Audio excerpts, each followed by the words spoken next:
The Alpha Sessions with Emma Joyce. Nathalie Miranda, thank you so much for coming on the show. Thank you for having me. You're originally from Cyprus, right? Yeah. So have you done music stuff out there or just over here? No, not really. I mean, I have sung over there, but only like when I'm on holiday and things like that, because I have musician friends out there as well, who work in various venues. But no, not professionally, let's say, no. You've been mega busy despite lockdown. Everyone else has been stuck in their house, and you've according to your Instagram, been doing all sorts of crazy stuff. Like you haven't stopped for about 5 months. Yeah. You've shot a number of videos for starters. Do you want to tell us a little bit about that? What was that like?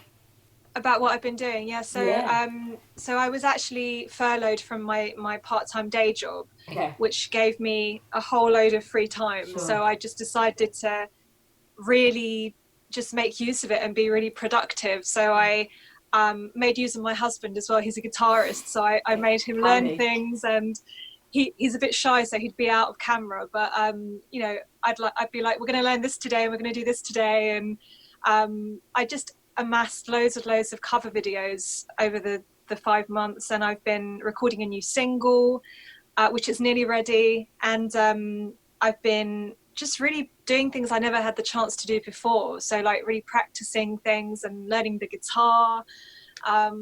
Yeah, so it's been really good. I guess being furloughed was a good thing. Do you think it's forced you to be a bit creative with your time, even more so?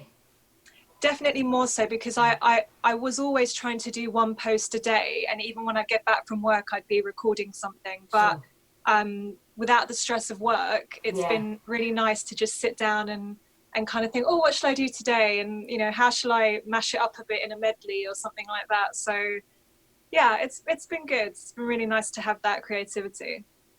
Also, I wanted to ask you about your new single, Poltergeist. What's that about? So Poltergeist was released in March, and it's really about if you're in a relationship and you don't know what's going on. So like 1 minute the guy's there, 1 minute the guy's gone. He's just like coming and going from your life, and he's just literally turning your life upside down. And I thought it just might be a nice kind of contrast to, you know, call it Poltergeist, who Poltergeist are meant to just turn everything upside down. So yeah, so that's what it's about, and it's quite relatable. Everyone's been through something like that. So yeah. Is that based on your personal experience? It's actually not, no. Okay. Interesting. Where would you say you generally get inspiration for your music from? It comes from a variety of places. I mean, certainly some songs are my own experience, but Poltergeist was actually just the word poltergeist. I read it and I thought, oh, that would be a really good song, you know, if I can put like a good twist on it or something. So it's literally just like hearing a word, or even when I'm watching a film, they might say something and I'll be like, that's a really good idea, or something like that. So yeah, it's just like different kind of channels. So you're always switched on to new stuff? Always, yeah.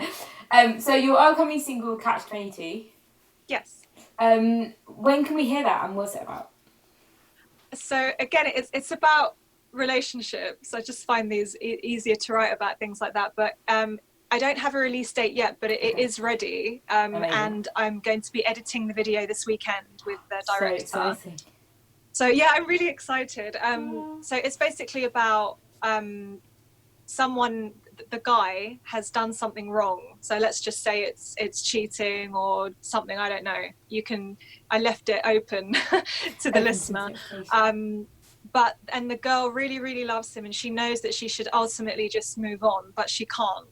And so she's basically sort of damned if she does and damned if she doesn't kind of thing. So it's like a catch-22. Yeah. So yeah, so I'd like to think it would be out sort of by early September, but I just need to get the video done and make sure everything's ready before I give a release date. Because the video was shot in your house, right? Yes. Talk to us about this. This is crazy. Well, basically, I wanted to keep costs down. Sure. All the videos I've done up to this date have been on a budget. Like Red Light was in the middle of a field, Poltergeist was literally in a closet that was tiny, you know, so I just wanted to keep the cost down and just get the idea across, basically. And I think we really kind of managed it. And it was one of the hottest days last week, and we were all in my house just like totally sweating. The makeup was coming off and the lights, but I think we did really well. Can't wait to see it. Yeah. I'm looking forward to it. So I hope it's what I've got in my mind. I hope it's that.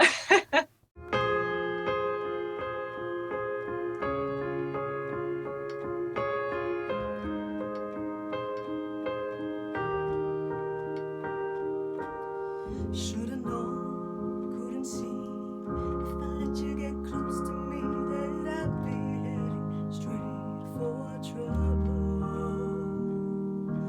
Got no tears, no scars, no evidence of a broken heart, but I know that I'm about to crumble. 'Cause you take me as I am, and this wasn't in my plans, and we crash. You're breaking all the rules. 'Cause you ran a red light, ran a red light, ran a red light, ran a red light. Maybe tonight I'll be falling in love again. Oh, ran a red light, ran a red light, ran a red light, ran a red light, and I just might be falling in love again.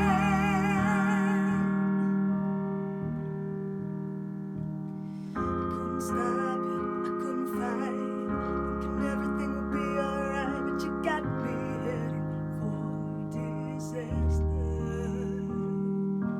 Can't slow down, you made a mark, now you're gonna kickstart my heart. Can you catch me, 'cause I'm falling faster. 'Cause you take me as I am, and this wasn't in my plans, and we crashed. You broken all the rules. 'Cause you ran a red light, ran a red light, ran a red light, ran a red light. Maybe tonight I'll be falling in love again. Oh, ran a red light, ran a red light, ran a red light, ran a red light, and I just might be falling in love again.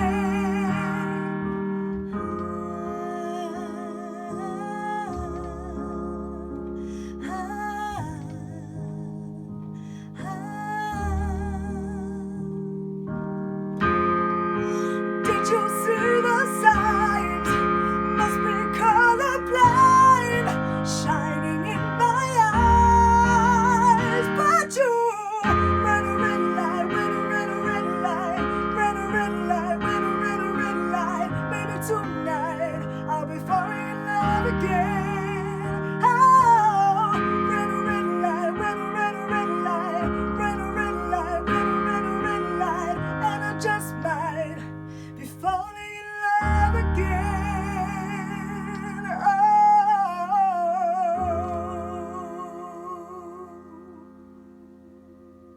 The Alpha Sessions with Emma Joyce. I wanted to ask you also about just general lockdown music. What kind of music have you been listening to, and what's been getting you through? I'm a massive fan of 80s music. Cool. So, you know, I can stick on any 80s compilation or any, you know, I love things like Wham and Whitney and anything 80s. So that really just lifts my spirits. But things that really, really inspire me are like going back to the old soul and like blues and even some kind of 70s rock, things like that.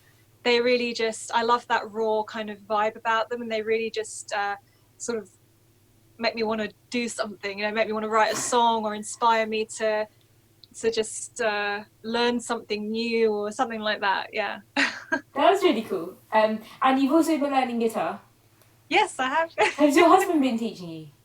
He has indeed, yeah. He's actually, he tried to teach me many years ago, and I just, because I wasn't sort of in the frame of mind to learn a new instrument. So I kind of thought, look, I've got 5 months or so to just do something. And it was really hard. Like my fingers got really, really calloused at the beginning, and it was frustrating. But now, I mean, I can actually make the changes between like a G and a D, which are quite hard, and I can do that without sort of pausing now. And it's actually quite fulfilling and like rewarding to know that I kind of learned this thing, which is alien instrument to me. And I mean, I'm not going to start singing and playing guitar anytime soon, but it's something I can pick up now and just, you know, like jam something out. And, you know, yeah, so I'm quite pleased. Because when you write songs, it's on piano, right? I usually write lyrics and melody myself, so I could just come up with a melody and I'll put some lyrics to it. And my husband, I write with him most of the time, so he writes the music. And we just work better that way. So that's such a handy little setup. Yeah. I also wanted to chat to you about you've posted this quite a lot on your Instagram, and I thought it was really interesting in terms of you being quite shy in person, but then when you get up on the stage, that's when you can really kind of let go and be yourself. Obviously, that's, I imagine, been really hard because you haven't had the chance to do that in the last few months. But first of all, how did you know that was a thing, and what have you been doing to kind of get yourself through that during this period? Yeah, I mean, it has been really hard not being able to gig. I guess doing all the videos, and I've done some collaborations with some of my friends during this time as well. It's just kept kind of, it's been an outlet for us, and it's been really good, you know, to have lots of people in the same situation, so we can just, like, we know how we feel, and, you know, we can just have a rant, you know, to each other and things like that. But I mean, ultimately, there's nothing like being on a stage with the live audience there. For me, that's what I love. I love interacting with people and, you know, bringing a smile to someone's face or whatever it might be. It's not the same doing it on a live stream. It's just not the same. But, you know, if that's what we have to do for the time being, then, you know, that's what we have to do. When did you realise that you could really let it go and have that release on stage? I mean, I've always sort of in my mind, even when I was little, I loved singing and I wanted to be on stage, but I was so shy I never sort of did it until I was like 15 or so. But then once I'd done it, I was like, right, this is it. This is where I have to be, you know, I have to be, whether it's, you know, on stage or just performing with a band or whatever it is. It's just, I just feel so comfortable, and I feel like no one's judging you on the stage, at least. No one's judging you, and you're all just musicians that just want to create, and that's it. Just my happy sort of place, I guess. You've also done a couple of charity tracks, or contributed in a couple of charity tracks. You've been so busy. Your first track with Help Musicians. Tell us a bit about that. Yeah, so that was organised by a good friend of mine, Leo Thomas. He's a guitarist, and it didn't actually start off as a charity track. It was just like a collaboration, a lockdown collaboration, and it took longer than he expected to get everybody together and for the musicians to play the parts and things like that. Then by the time he was ready to release it, he kind of thought, my God, we've all put so much effort into it. Let's make it something sort of worthwhile, you know. And we're all musicians. Let's do a Help Musicians charity, you know. And they loved the idea, and you know, it's been doing really well. It's been getting a lot of shares. It's been on a Vibe FM several times, I think. There was a feature in a rock magazine as well, an online magazine. Cool. Yeah, so it's been really, really, really nice, and a lot of the people in the song are friends of mine as well. So it's been really nice to be part of something sort of worthwhile with my friends. So. And for people that don't know what Help Musicians do, can you summarise that briefly? Yeah, it's a charity for musicians basically, and they will give you support on sort of most factors of being a musician, but primarily mental health that's a massive thing for them. You know, even aside outside of coronavirus, musicians obviously go through ups and downs. You know, it could be lack of work, it could be just self-esteem, things like that, and they're always there to support you, and it's a really valuable resource for musicians. You know every day's the same old routine and the same old refrain. Living life through a magazine, watching your world fall apart at the seams. This time think about yourself, don't worry about being left on the shelf. You're not gonna live your life thinking about what we're on and we're at. Keep dreaming, keep singing, your time is coming soon. Keep hoping, keep nothing hidden inside you, let it shine through. Keep fighting, keep trying, 'cause now you know what you gotta do. It must be a sign of the times we care more about other people's lives. You know 'cause you face the pain, working so hard you forgot your own name. Who cares what the people say? You know that you gotta do it your way. This time there'll be no one else. Don't never stop, never question yourself. You're not gonna live your life knowing that you held your feelings inside. Keep dreaming, keep singing, your time is coming soon. Keep hoping, keep nothing hidden inside you, let it shine through. Keep fighting, keep trying, 'cause now you know what you gotta do. It must be a sign of the times we care about other people's lives. Just listen to your heart, like you should have done from the start. You know you can't go wrong if you live by your own song.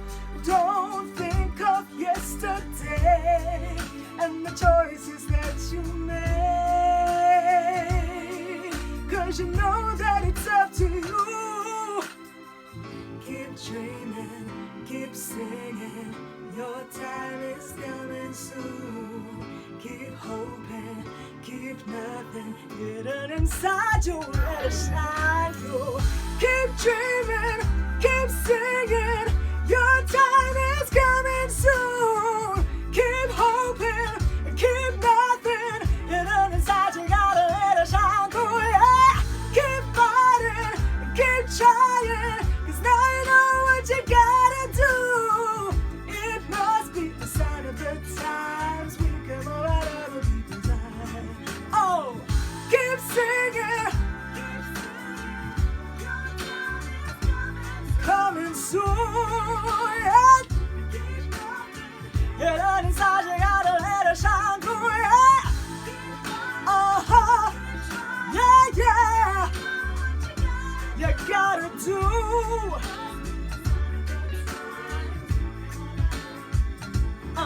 Say, keep dreaming, keep dreaming, keep dreaming. The Alpha Sessions. You were working with Derek Goble? Yes. So what was that like, and tell us a bit about the song. So that actually came about through Instagram. He just reached out to me through Instagram, and he said, I've been looking at your profile, and I think you would really suit this song that I've written. It's a charity single, and it's a bit like We Are the World, he said to me. And I was like, oh great, I love that. So yeah, and that was a bit different because obviously I didn't know anybody. I don't know any of these artists, and we were from all around the world, and he just gave us a specific section in the song to sing. Oh wow, okay. And he was very strict. He said, I want you to sing it exactly like the guide vocal. I don't want any ad-libs. I don't want any of this, you know. And yeah, so it was such a beautiful song, and I loved the kind of retro vibe to it. And watching the final video was great because I got to see all these artists from around the world, and you know, it's just so nice to feel that we all got together to kind of contribute to such a worthwhile cause. And also you've been doing a lot of covers. Yes. Like every day, pretty much everything. which is really cool. What is it about cover that makes you pick it? I guess it's a mixture of nostalgia. So it could be things from my sort of growing up, you know, things that remind me of like a specific part in my life, or just a song that I want to do to challenge myself sometimes. I have such a sort of wide range of songs that I love, and I like to just pick different things, because I mean, I did Eminem a few months ago. Lose Yourself, you know. I mean, I'm not a rapper at all, but I enjoy just doing something a little bit different. So yeah, I like to just mix it up a bit. Yeah, why not? You are very good at social media, and posting lots of stuff, and I was just wondering how you found it, and whether you found it a bit detrimental sometimes, because like, obviously people can put their points of view and can comment and things. Yeah, it's funny you asked that, because during lockdown, because I guess I've been so active, I was trolled for the first time ever. And I actually was really affected by it, because basically another channel wanted to post some of my videos or use a compilation of them, and they're a massive channel, and I thought, this is great. But what I didn't realize is that they're more like a funny channel. They're like more meme channels and things like that, and I didn't know that. So they kind of marketed me as a singer that does impressions of other singers. And that's not what I do at all. You know, I'm actually really bad at impersonating other people. So it kind of went out like that, and the trolls just started, you know. I mean, it was, some of the things they were saying were just awful, and I really got very, very upset by it, and they got it removed. I got it removed basically the next day. But it was really, really tough, and I don't think I posted for about 2 or 3 days, and I couldn't even bring myself to record a cover because I was so upset by it. That's so horrible. Yeah, it's like, the way I see it is, if you don't like something, I mean, not everybody's going to like what you do, and that's fine, but just scroll past, you know. Exactly. You don't have to be horrible about it. So, but I'm actually glad it happened, because it just made me see, you know, that it's not you that's the problem. These people want to make you feel bad about yourself. And as long as you remember that, and that it's nothing personal, then you can just move on and say, okay, you want to be like that, that's fine. But you know, I know who my real followers are, I know who my real fan base is, and you know, but it is tough. You just have to take it on the chin, I think. That's such a good way of looking at it, and I keep thinking back to what you're saying about the help musicians and what they do, and I imagine a lot of what fuels the self-esteem or lack of self-esteem of musicians can often be social media and people posting stuff, and like people just not being considerate and understanding that people have feelings as well, I guess. Exactly, yeah. Kind of a big question, but I was thinking, if you could collaborate anywhere in the world with anyone, who would it be with? So anyone, even like an A-lister? So it literally can be anyone, dead or alive. Michael Jackson, anyone, literally. Okay, so that makes it really easy for me. That would be Freddie Mercury. Amazing. Okay, and if you could, it's funny, a lot of people have said that. If you could perform anywhere in the world, either somewhere that you've played before and you really enjoyed, or somewhere you've always wanted to play with Freddie Mercury, obviously, where would that be? I'd love to play Wembley. I'd love to play Wembley, and also Madison Square Gardens. Oh, lovely. I've never been. That's cool. One day. Yeah, why not? And if you and Freddie Mercury could have your dream rider at Madison Square Gardens or Wembley, depending on which one came first, I guess. Rider, so wish list, Yeah. I don't know. I mean, I'm quite kind of basic. I don't really need anything, but I think from what I know of Freddie, he was quite particular about things. So I guess I might just pick a few of his things or whatever. But I'm just just water, that will do for me. Wow. Okay, cool. And is there anything that you have to do before you get on a gig? So any pre-gig rituals? Yeah. I always warm up. Yeah. And make funny noises. Yeah, I guess that's it really. And I kind of like to, if I can, just to take a minute to kind of be silent, but that's not always possible when you've got bandmates around. But yeah, I think that's it. So we're looking forward to the new single Catch 22.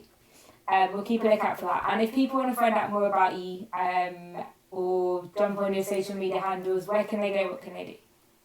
I've actually got a brand new website, so you can go to nataliemiranda.com, and that's Natalie with a TH.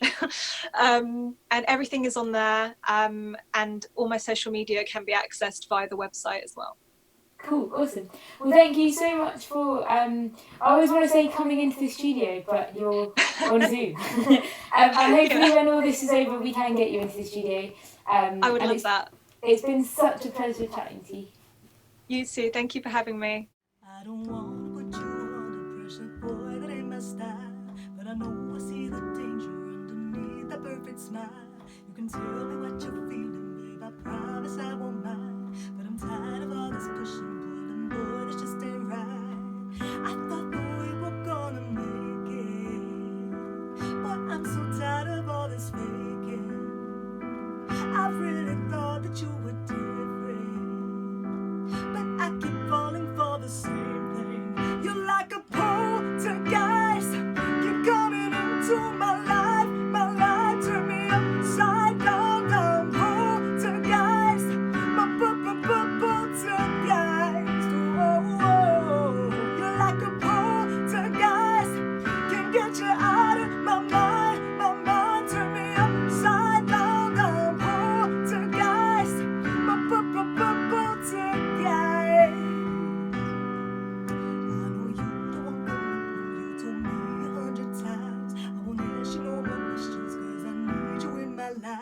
Can you tell me where we're going, boy? I'm tired of all the stress, but you gotta give me something now, 'cause baby, I'm a mess. I thought that we were gonna make it, but I'm so tired of all this faking. Yeah, I really thought that you were different, but I keep falling for the same thing. You're like a poltergeist, keep coming into my life, turn me upside down, down. Poltergeist, my poltergeist. Oh, oh, you're like a poltergeist, can't get you out of my mind, turn me upside down, down. My poltergeist. I shouldn't want you, but I want you. You got me obsessing, I'm missing. I shouldn't want you, but I want you. You got me obsessing, I'm missing. I shouldn't want you, but I want you. I ain't messing, baby. I shouldn't want you, but I want you. Baby, baby, baby, no, no. You're like a poltergeist, keep coming into my life, turn me upside down, down. Poltergeist, my poltergeist. Oh, oh, poltergeist, can get you out of my mind, turn me upside down, down. My poltergeist. I don't want to put you under pressure,